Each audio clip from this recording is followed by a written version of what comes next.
Vietnam के हो Chi Minh city में पवित्र बुद्ध अवशेष प्रदर्शनी आधिकारिक रूप से शुरू हो चुका है।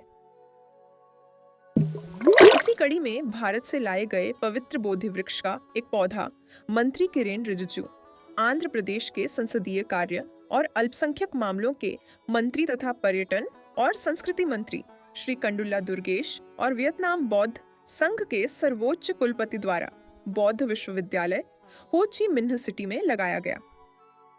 प्रदर्शनी को लेकर शहर में आध्यात्मिक उत्साह के साथ साथ अंतर्राष्ट्रीय श्रद्धालुओं को भी अपनी ओर आकर्षित कर रहा है।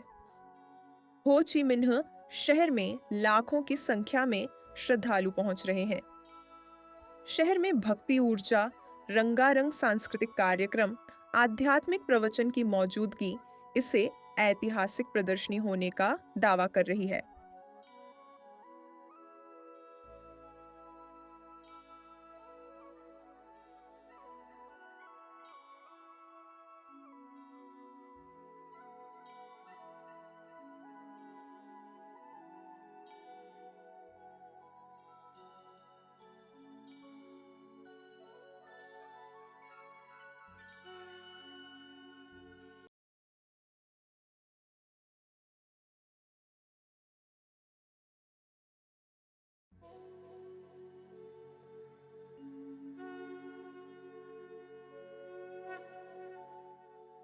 वियतनाम के हो ची मिन्ह सिटी में पवित्र बुद्ध अवशेष प्रदर्शनी आधिकारिक रूप से शुरू हो चुका है।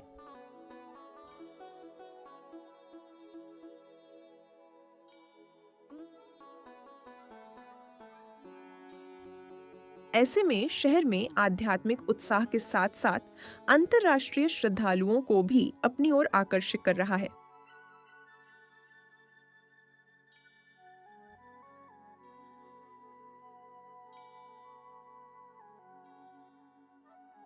हो ची मिन्ह शहर में लाखों की संख्या में श्रद्धालु पहुंच रहे हैं, जो इस पवित्र अवसर के प्रति गहरी श्रद्धा को दर्शाता है। ये होचिमिन सिटी में शायद पहली बार होंगे। इतना क्राउड तो अभी तक कभी भी नहीं देखा। बहुत क्राउड है ये दर्शन के लिए, गौतम बुद्ध है ना, सिद्धार्थ वहाँ के रिलीफ के दर्शन के लिए। अब हम लोग भी अब सिर्फ यहाँ के लोग नहीं, यहाँ से देश विदेश से, सब देश से यहाँ पे दर्शन के लिए आ रहे हैं। मैंने भी एक सौभाग्य मिला दर्शन करने के लिए। अब बहुत मैं खुश हूँ और हम लोग का टीम बहुत लोग हैं। अभी ये भी देख के बहुत खुश हूँ, प्रसन्न हूँ। आप इंडिया से यहाँ पे आए हैं या यहाँ पे रहते हैं? मैं इंडो भूटान बोलते हैं, बॉर्डर में रहता हूँ, इंडिया और भूटान को। ऐसे तो हम इंडियन सिटीजन है, लेकिन अब यहाँ पे आने के लिए मौका मिला, बहुत खुश हूँ जी। जिस तरह से इंडिया ने ये इवेंट के लिए ऑर्गेनाइज कराया, इंडिया की मिनिस्ट्री ऑफ कल्चर ने, इंटरनेशनल बुद्धिस्ट कॉन्फेडरेशन ने, किस तरह से ये इवेंट दोनों देशों के, इंडिया और वियतनाम के दोनों देशों की मित्रता को और आगे ले जाए? जिस तरह से अभी दोनों देश थ्रू से यहाँ पे बहुत बुद्ध का रिलीक लाए हुए हैं, इससे तो और जदीद और मजबूत रिलेशन होने का आशा है और होगा भी।